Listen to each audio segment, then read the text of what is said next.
السلام علیکم ملګرو. کومو کسانو چې پاکستان تحریک انصاف پرېښی دی نو اوس د هغوی په پرېښودو باندې عمران خان ولې د الله پاک شکر ادا کړی دی او کومو کسانو چې د جهانګیر ترین په پارټۍ کې شمولیت اختیار کړی دی نو هغوی باره کې عمران خان څه ویل دي. وزیر اعظم شهباز شریف نااهله کیدی شي د هغه دپاره نااهلي تیاره ده نو هغه به ولې نااهله کیږي او بل اړخ ته حکومت ته یو ډېر غټ سرپرایز میلاوېدو والی د سپریم کورټ د طرف نه نو هغه کم سرپرایز کیدی شي او عمران خان چې دی نو یو ځل بیا بهر ته د تلو چې کم پیشکش هغه ته شوی هغه مسترد کړ او پرون شاه محمود قریشي چې کوم هغه سره ملاقات کړی دی هغه له څه پیغام راوړی او جهانګیر ترین چې کومه نوې پارټي جوړه کړه پاکستان استحکام نه په هغې کې د پاکستان تحریک انصاف کم لیډرانو چې پارټي پرېښې ده هغه شامل شوي دي او څنګه د فواد چودھری او فیاض الحسن چوهان په تقریب کې بېعزتي شوې ده. دا ټولې خبرې په دې نوې ویډیو کې تاسو سره ډسکس کوم. خو ملګرو دا ویډیو سره مخکې ملګرو سره ضرور شیر کړئ او تاسو خپل قیمتي رای هم ما سره په کمنټ کې ضرور شریکه کړئ. لاول راځو چې کومو کسانو پاکستان تحریک انصاف پرېښی دی نو اوس عمران خان ولې په هغې باندې د الله پاک شکر ادا کړی دی. نن په اسلام آباد های کورټ کې د هغه په مختلف مقدماتو کې پیشي وه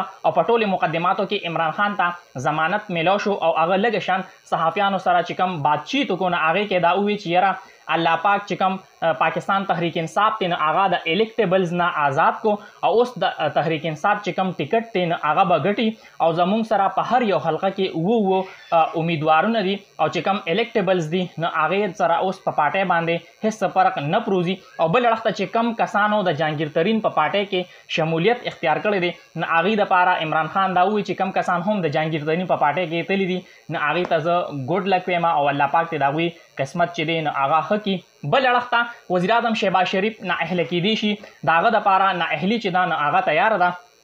او سینیر وکیل لطیف کوسا دا ویلی دي چې د توهین عدالت کم جرم موجوده حکومت کړی دی د هغې د سزا په طور باندې وزیر اعظم شهباز شریف نااهله کیدی شي او که چېرې سپریم کورټ داسې ونه کړل هغې نااهله نه کړه نو بیا چې سپریم کورټ کم خپل وجود دی هغه به په خطره کې شي او چې کم د توهین عدالت دفعات دي د هغې مطابق وزیر اعظم نااهله کیدی شي او که سپریم کورټ چې دی هغې له نه دي پکار چې په دې معامله کې هغوی خپله کمزوري وښیي او شهباز شریف چې دی نو هغه نااهله نه کړي او که چېرې سپریم کورټ شهباز شریف نااهله نه کړه نو بیا د هغوی وجود ته خطره ده او که چېرې نواز شریف او یوسف رضا ګیلاني سپریم کورټ نااهله کولی شي نو بیا شهباز شریف ولې نشي نااهله کولی. نو اوس چې د شهباز شریف کومه نااهلي ده نو هغه هم یو اړخ ته که موږ وګورو نو هغه راتلونکي ټیم کې دا هم کیدی شي. بل اړخ ته د سپریم کورټ د طرف نه حکومت ته یو سرپرایز هم میلاوېدو والی دی او هغه سرپرایز دا دی چې یاره راتلونکي 2 هفتې چې دي هغه ډېر زیات اهم دي او اوس ذرایع دا وایي چې یاره په جولای کې دوباره په پنجاب کې او په خیبر پښتونخوا کې د انتخاباتو تاریخ ورکولی شي سپریم کورټ نو ځکه اوس د حکومت ته دا یو سرپرایز هم میلاوېدی شي ځکه چې پرون هم چې کوم سماعت شوی نظرثانه کیس چې کوم په سپریم کورټ کې روان دی نو په هغې کې چیف جسټس دا ووایي چې یاره د 14 مای چې زموږ کومه فیصله ده نو هغه برقرار ده او هغه سماعت چې دی نو اوس 13 جون پورې ملتوي شو. اوس ګورو چې سپریم کورټ دې حوالې سره څه فیصله کوي خو ذرایع دا وایي چې یاره کیدی شي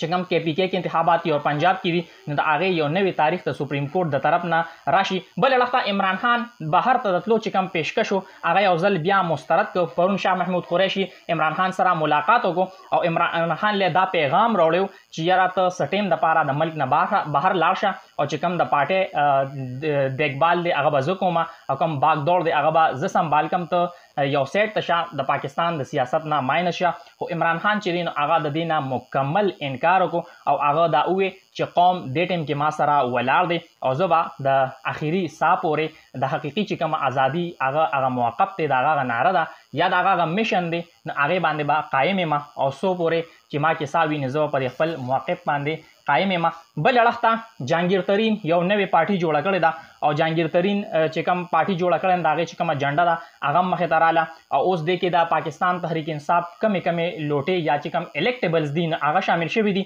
په هغې کې چې کوم نامور نومونه دي نو هغه دی فواد چودھری، علی زیدی، عمران اسماعیل، مراد راس، عامر کیانی، فیاض الحسن چوهان او فردوس عاشق آوان. نو اوس جهانګیر ترین چې کومه پارټي جوړه کړې ده نو دا آیا په عوامو کې څونه مقبول ده. جهانګیر ترین یو پوسټ کړی په فیسبوک باندې په دې باندې چې کوم کمنټس شوي دي نو تاسو لاړ شئ هغه پوسټ وګورئ په هغې چې کوم کمنټ دي هغه تاسو پړو کې نو بیا به تاسو ته اندازه وشي چې د پاکستان عوام د دوی څونه حوصله افزایي کوي او دوی له څونه عزت ورکوي. بل اړخ ته د پاکستان د سیاست باره کې یو قول ډېر زیات مشهور دی چې یاره د سیاست په سینه کې چې دی نو هغه زړه پکې نشته هغوی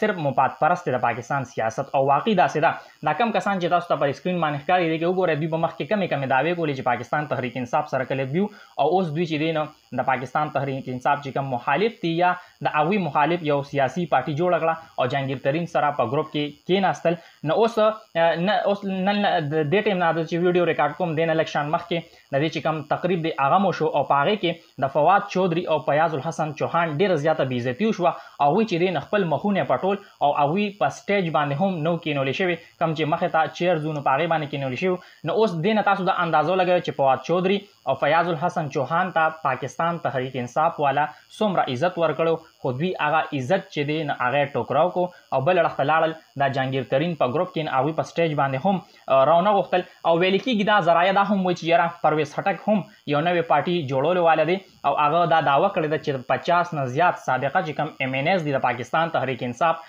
نو هغه سره رابطه کې دي او راتلونکي ټایم کې د حوالې سره هم خبر مخې ته راتلی شي ګورو چې څومره هم اپډیټس وي او په دې پیج باندې تاسو سره شیر کوم دا ویډیو سره مخکې ملګرو سره ضرور شیر کړئ او تاسو خپل قیمتي رائے هم ما سره په کمنټ کې ضرور شریک کړئ د الله په امان